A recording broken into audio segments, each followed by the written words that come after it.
Vous écoutez Les Fous de l'île, un livre écrit par Elisabeth Turgeon et lu par la voix modélisée de Ingrid Falaise. Elisabeth Turgeon. Elisabeth Turgeon est née à Amos. Avocate de formation, elle a d'abord exercé le droit à Québec avant de travailler dans le monde des affaires à Montréal pendant plus de 20 ans. Parallèlement, elle s'est consacrée à l'écriture, au théâtre et à la peinture. Elle puise son inspiration dans ses voyages à travers le monde. Les Fous de l'île est sa 16e publication pour la jeunesse. Site web de l'auteur elisabethturgeon.com. Chapitre 1. Une invitation inattendue.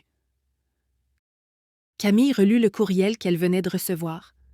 La Société historique Atlas l'invitait à participer à un projet d'exploration sous-marine.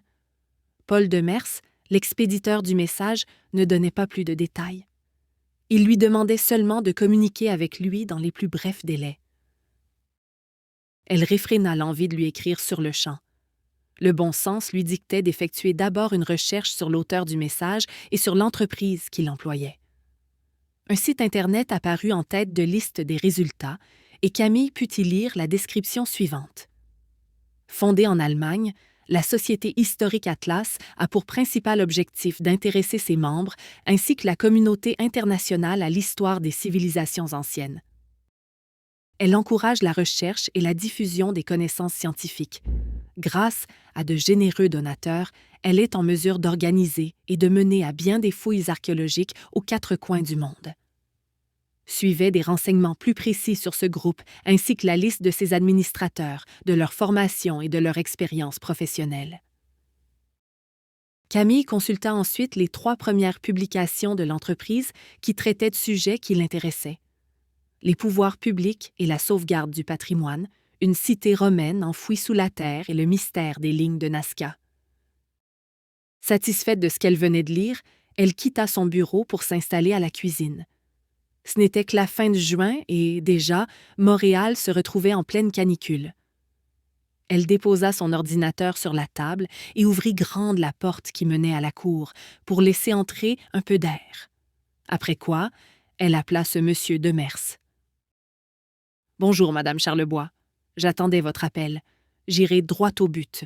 Nous menons des recherches pour retrouver l'Atlantide et nous souhaitons votre présence au sein de notre équipe. » Camille resta bouche bée. Elle passa une main dans ses cheveux tout en se demandant si elle avait bien entendu. « Vous êtes toujours là? »« Oui, bien sûr. Je m'excuse. Vous m'avez prise de court. Je vous avoue que je n'ai jamais cru à cette histoire de continent perdu. C'est une erreur, croyez-moi. Cet endroit a bien existé, affirma sans hésitation Paul Demers. Platon a été le premier à en faire mention dans 2 de ses recueils, le Timée et le Critias. Il raconte une histoire que le philosophe Socrate a entendue alors qu'il était enfant. Il y était question de l'Atlantide, une île-continent au sein de laquelle s'était développée une civilisation très avancée. Donc, selon vous, l'Atlantide aurait bien existé, résuma Camille, qui demeurait malgré tout sceptique. Sans aucun doute, et nous sommes pratiquement certains de l'avoir localisée sous les eaux. Il s'interrompit, espérant une réaction de son interlocutrice. Comme elle ne disait rien, il poursuivit. Nous savons que vous terminerez bientôt votre maîtrise en archéologie maritime et nous estimons que vous êtes la personne idéale pour mener à bien nos fouilles. Je n'ai pas encore acquis mon droit de pratique, vous savez? Bien sûr, mais vous disposez d'un solide bagage. Paul Demers se lança dans l'énumération des principaux accomplissements professionnels de Camille. Il était même au courant qu'elle était partie à la recherche d'épaves dans le fleuve Saint-Laurent. Vous êtes bien informé? S'étonna-t-elle. Absolument. Ce n'est pas par hasard que nous vous avons contacté. Vous comprenez donc que je suis avant tout une scientifique qui privilégie une méthode d'analyse des plus strictes. Bien sûr, votre parcours atteste votre capacité à remplir la mission que nous vous proposons. Et dans quelle région du monde effectuez-vous ces recherches? S'informa Camille. Aux Açores, plus exactement au large de l'une de ces 9 îles, Terceira. On a localisé à cet endroit une pyramide totalement immergée. C'est pour cette raison que nous avons besoin d'une spécialiste en archéologie sous-marine. Vous êtes certain d'avoir trouvé une pareille construction en plein milieu de l'océan Atlantique? S'étonna Camille. Impressionnant, n'est-ce pas? Elle a été repérée à l'aide d'un GPS de haute technologie. On estime qu'elle mesure 60 mètres de haut sur une base de 8000 mètres carrés. Nous voulons que vous effectuiez vos travaux sur place afin de vérifier s'il s'agit bien, comme on le croit, de vestiges du continent perdu. Ça vous intéresse? J'ai besoin d'un peu de temps pour y penser, répondit Camille, tout en envisageant sérieusement la possibilité d'accepter le travail. Le temps est un luxe rare dans notre domaine, remarqua Paul Demers. Plusieurs groupes cherchent l'Atlantide aux 4 coins du monde. Ils sont à l'affût de tout renseignement pouvant les aider. Et l'hypothèse que cette pyramide soit un reste de l'Atlantide a déjà été soulevée par une autre équipe. L'enjeu est capital. Vous comprendrez que la Société historique Atlas, la SHA, comme nous l'appelons, est engagée dans une course contre la montre. Si vous acceptez de vous joindre à nous, vous devrez quitter le Canada dans les plus brefs délais. Camille imaginait aisément l'effet d'une pareille nouvelle au sein de la communauté scientifique. La preuve de l'existence du continent perdu bouleverserait les connaissances et la compréhension de l'histoire de l'humanité, rien de moins. Comme elle hésitait à lui répondre, Paul Demers lui accorda 1 heure de réflexion. Pour vous aider à y penser, je vous envoie quelques liens qui démontrent l'existence de la pyramide. Il mit fin à leur conversation, après quoi Camille envoya un long message à son conjoint, Doug, qui suivait en ce moment un cours à l'université. Il n'était pas question de lui cacher quoi que ce soit.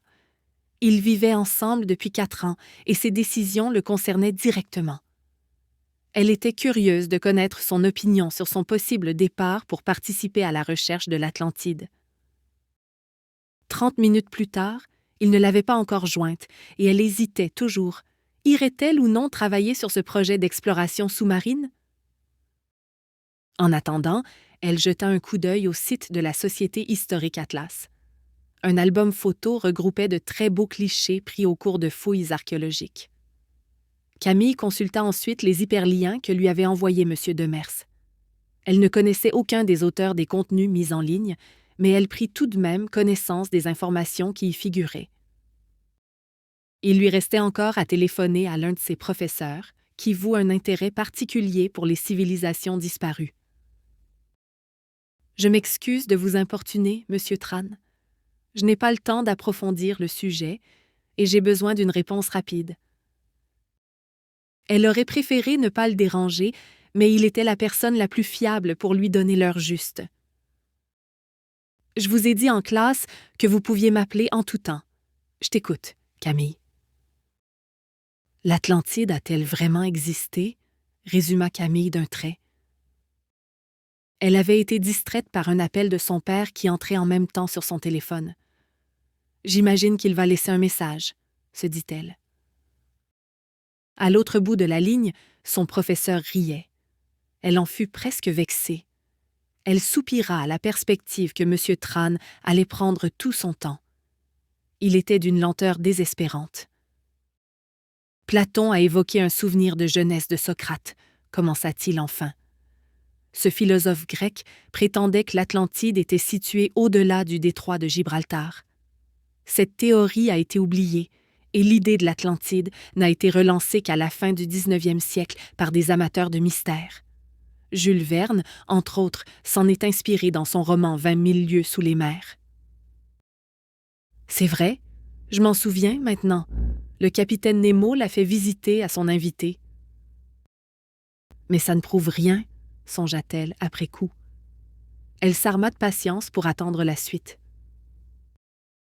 Depuis, poursuivit le professeur de son ton traînant, les recherches pour situer l'Atlantide ont repris. Le commandant Cousteau a cru la retrouver dans les années 1960 autour de l'île de Crète, en Grèce. Finalement, il a abandonné cette hypothèse car l'éruption de l'île-volcan Santorin, qui aurait détruit l'Atlantide, était beaucoup trop récente car elle ne remontait qu'à 1500 ans. Mais dites-moi, l'Atlantide a-t-elle réellement existé? Insista Camille, dans l'espoir d'obtenir enfin une réponse claire.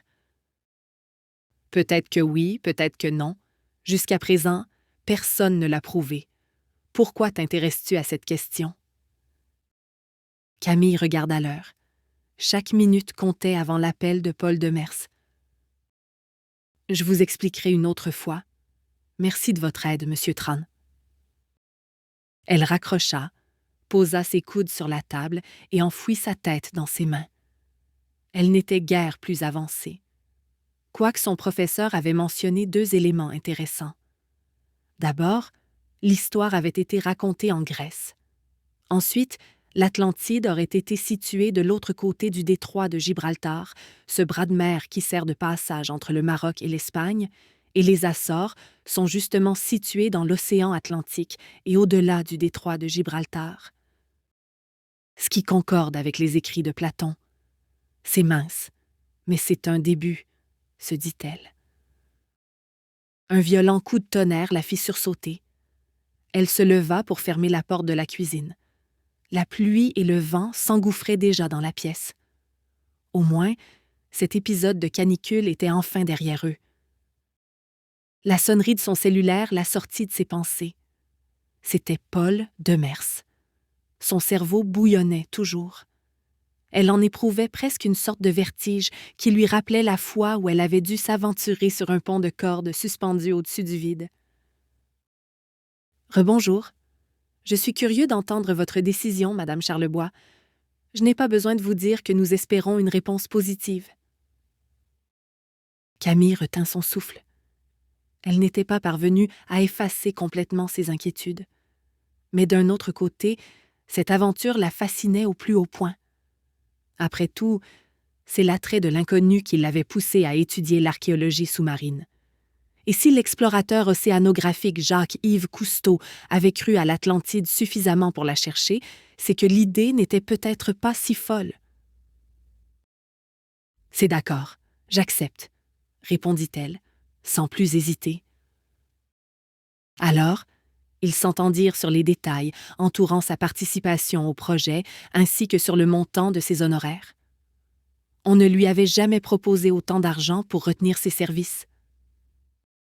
Le mandat était simple, rechercher l'Atlantide et, s'il la trouvait, documenter le travail effectué et rédiger un article scientifique afin d'officialiser la découverte.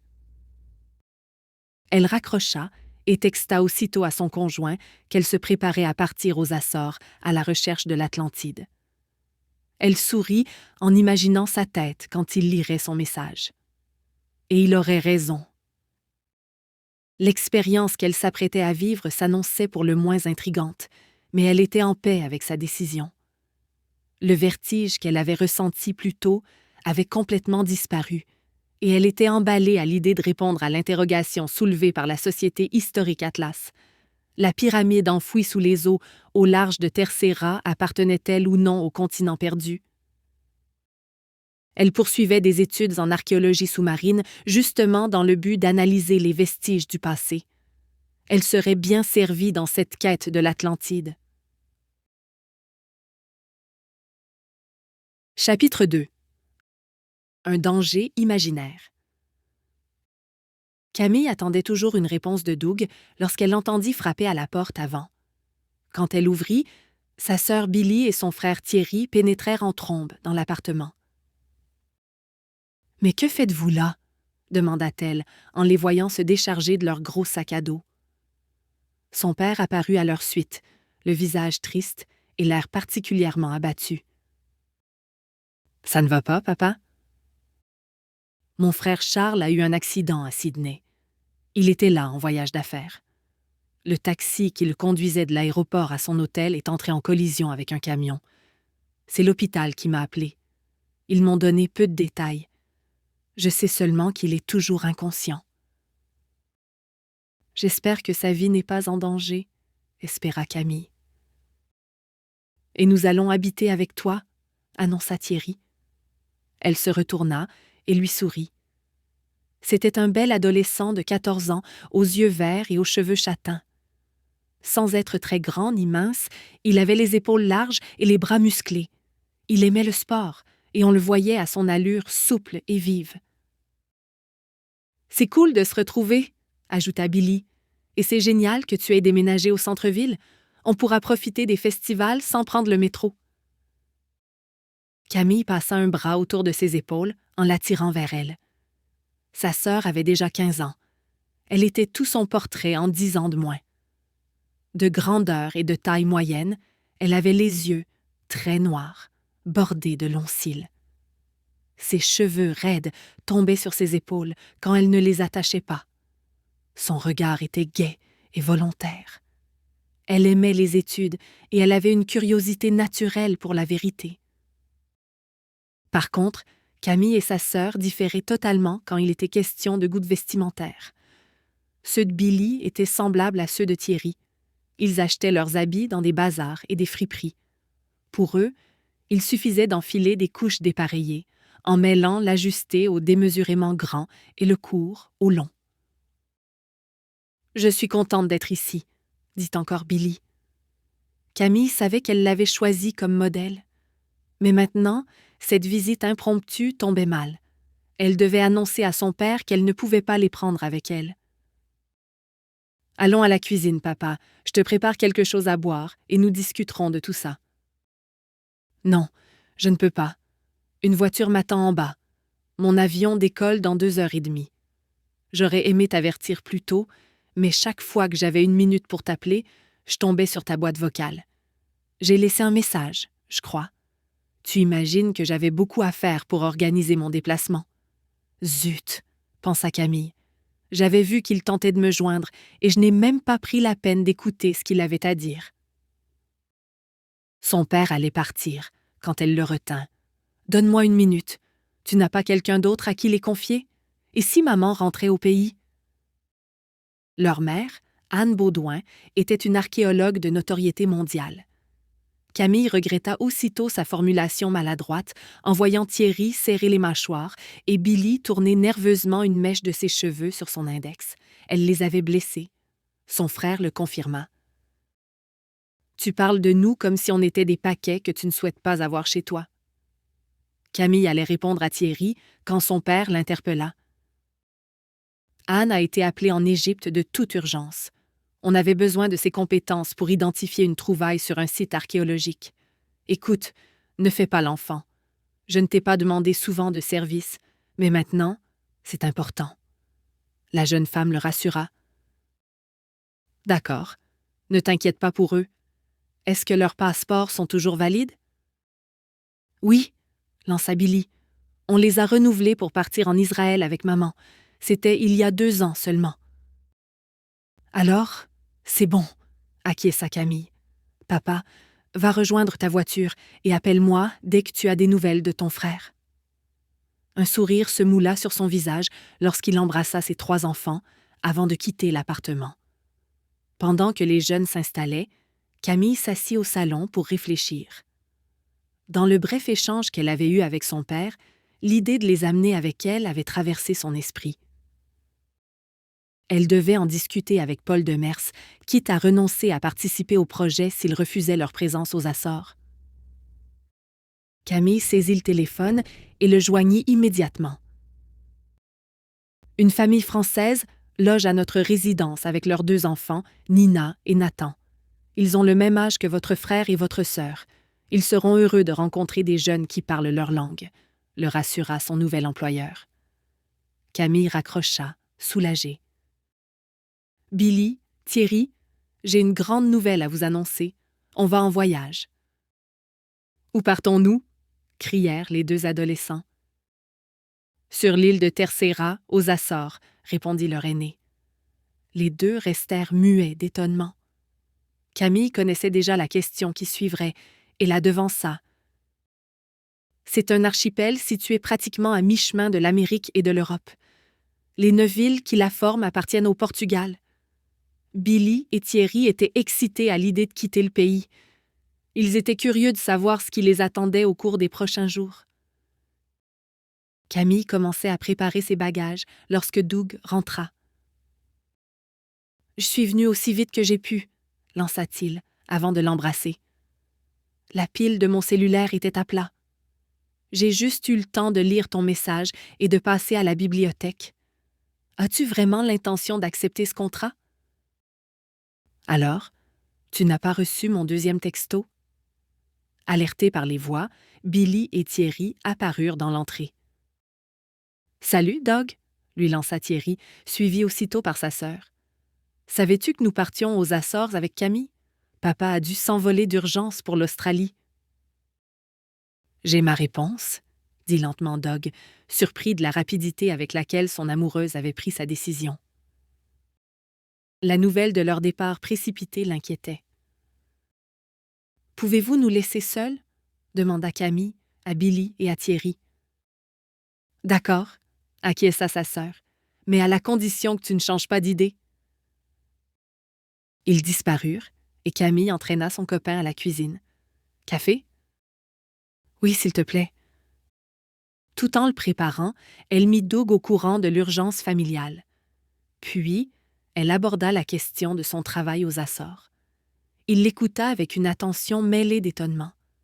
« As-tu étudié sérieusement tous les aspects de cette affaire avant de décider de partir? » Camille balança la tête en affichant un sourire amusé.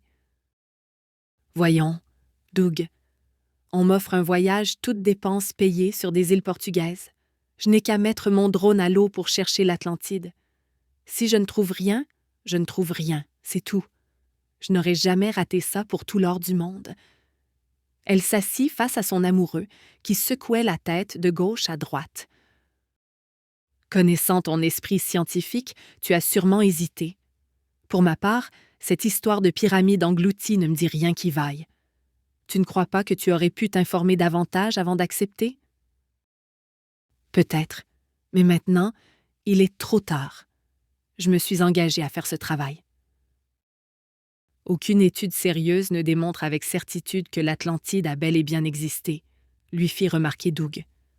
« Je suis au courant, » dit Camille. « J'en ai même discuté avec M. Tran. » Doug hocha la tête.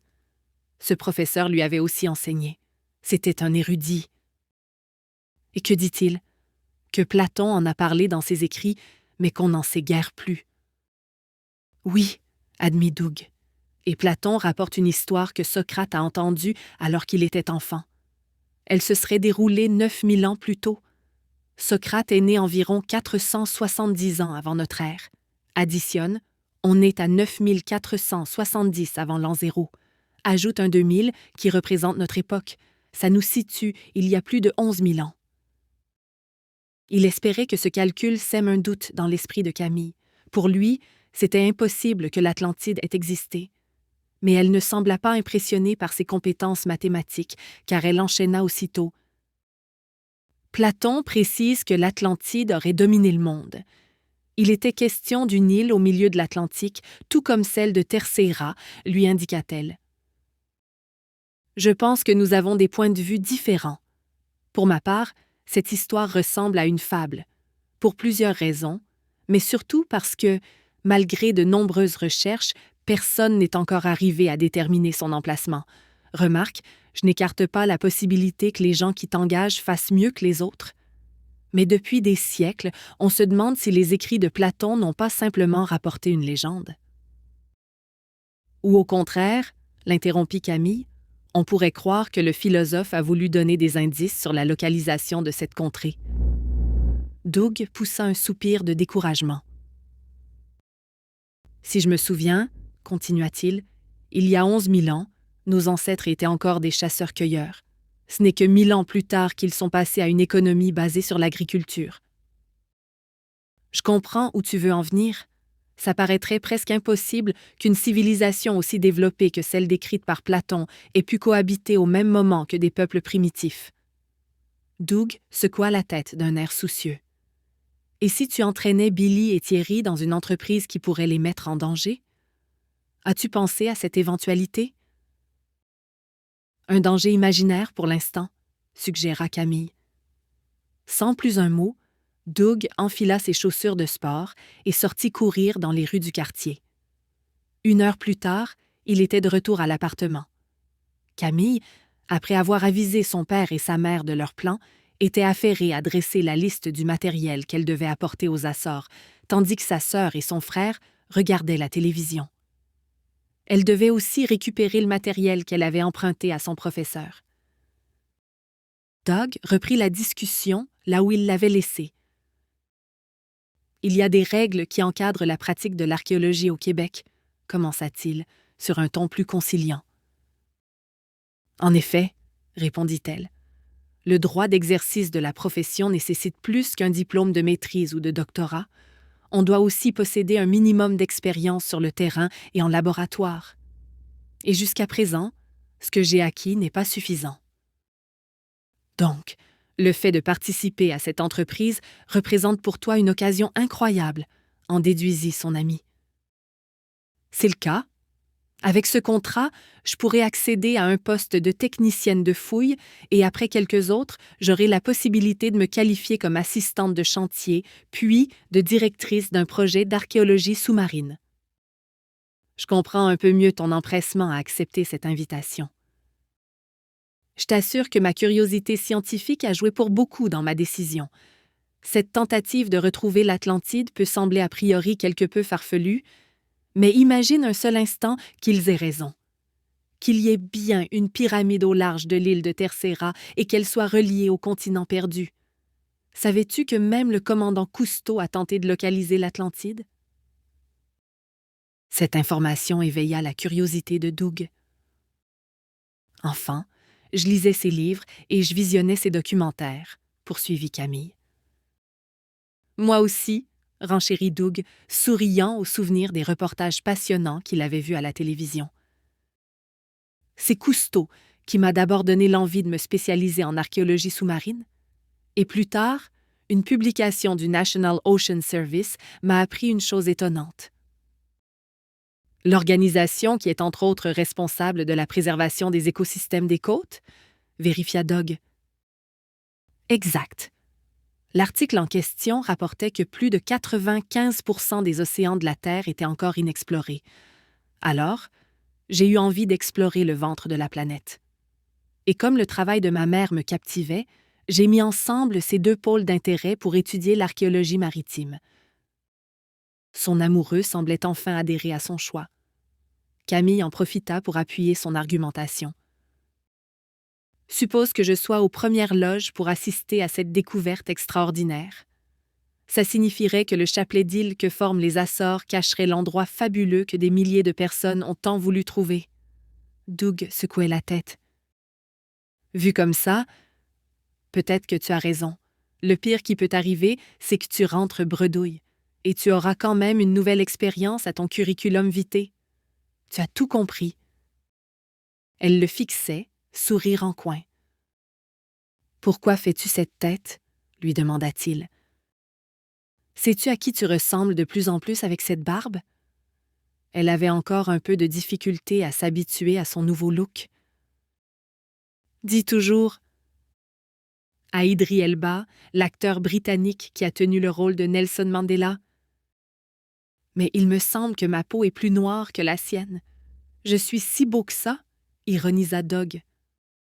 « Encore plus beau. » Elle lui plaqua un baiser sur la joue, après quoi elle s'empressa de commencer à préparer sa valise. Paul Demers avait déjà réservé 3 places sur un vol qui devait partir après-demain vers le Portugal. Camille ne se souvenait pas d'avoir été aussi excitée à la perspective de travailler sur le terrain. Chapitre 3. Arrivée aux Açores. Jour 1. L'Airbus 320T survolait l'océan Atlantique depuis presque 5 heures lorsque Camille repéra l'archipel des Açores. Les taches noires que dessinaient les îles grossissaient à mesure que l'avion s'en approchait. « Nous sommes tout près, regardez !» annonça-t-elle à sa sœur et à son frère. « Tu vas plonger au large de l'une de ces îles ?» demanda Billy. « Peut-être. J'ai tout mon équipement. » Nous espérons que vous avez apprécié cet aperçu. Pour continuer à écouter ce livre audio sur Google Play Livres, utilisez le lien dans la description de la vidéo.